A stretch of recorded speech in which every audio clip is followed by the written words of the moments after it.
Very much for that. Let's touch base with the management of Union Bank. Rajkiran Rai, MD and CEO of the bank, joins us on the show. Mr. Rai, it's great to have you on the show. Let me start off with slippages. They were high for Q3 due to the stress in the bank's corporate and SME portfolios. Do you think the worst is over? No, actually, the slippage on the corporate portfolio, if you really look at it, about 700 crores has come from the old NPAs where the LC and bank guarantee and SBLC invocations happened. So about 1,500 crores of the NPAs came from agriculture, MSME and retail. So I think this slippage in MSME will moderate in the next 2 quarters. Because with the forbearance and the restructuring scheme becoming active from 1st January. So we hope that these numbers will normalize in the coming quarters. How much exposure do you still have for IL&FS and how much more do you think you can provide for it? Actually, we have given this disclosure last time. Our exposure to the other group companies of IL&FS is around 200 crores. Our major exposure is to their thermal power plant is around 900 crores. So this is a standard account as of now. So out of IL&FS group account, only 100 crores has become NPA as of now. Okay, overall, where is it that you see your gross net NPAs and net NPAs for FY 19 to 20, and what then is the outlook ahead for recoveries and upgrades? Yeah, if you look at the recovery number, this is one redeeming feature actually. If you look at the 9 months recovery and upgradation for the bank, it is more than 5,000 crores as compared to about 2,200 crores for the full year 17-18. So it has more than doubled in 9 months, and this trend will continue. This will really help us in reducing our NPAs. Both gross NPAs and net NPAs have come down even at the absolute level and even on percentage terms. So we expect our gross NPAs to be below 12% by March 2019 with some help from the NCLT resolutions which may reduce the NPAs by almost 4,000 crores. We expect a gross NPA number of 12% by March 19. There is also wide concern on SME space asset quality and growth. You do have high exposure to this segment as well. What then is the outlook on growth as well as asset quality, particularly for this segment?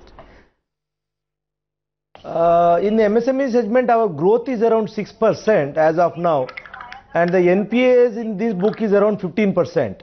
So, but if you look at this book, I think this seems to be normal. It is mostly coming from the legacy.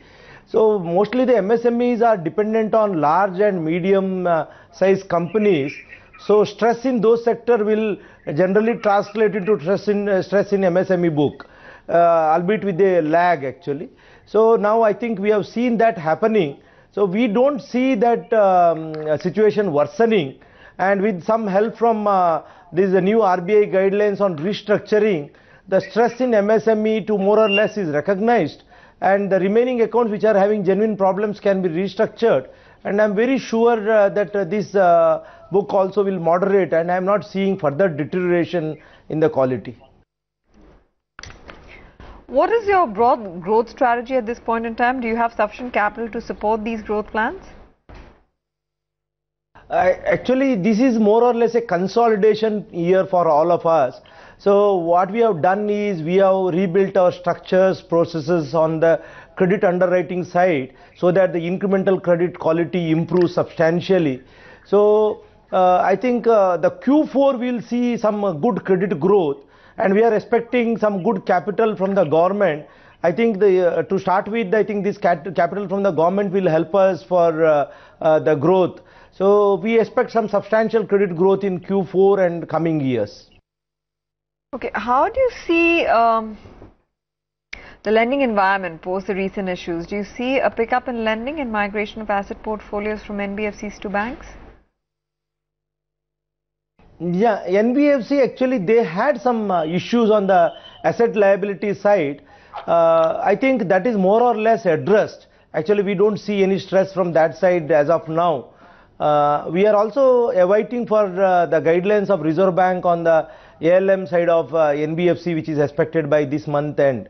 So maybe we'll take a call once that guideline come, because we need to segregate the NBFCs which are having better corporate governance and better asset liability management. So the growth in NBFC will continue to be there.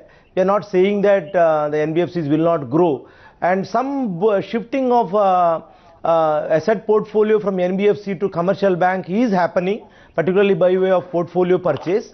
And some of the commercial real estate exposures, particularly by way of LRD, are likely to shift to commercial banks.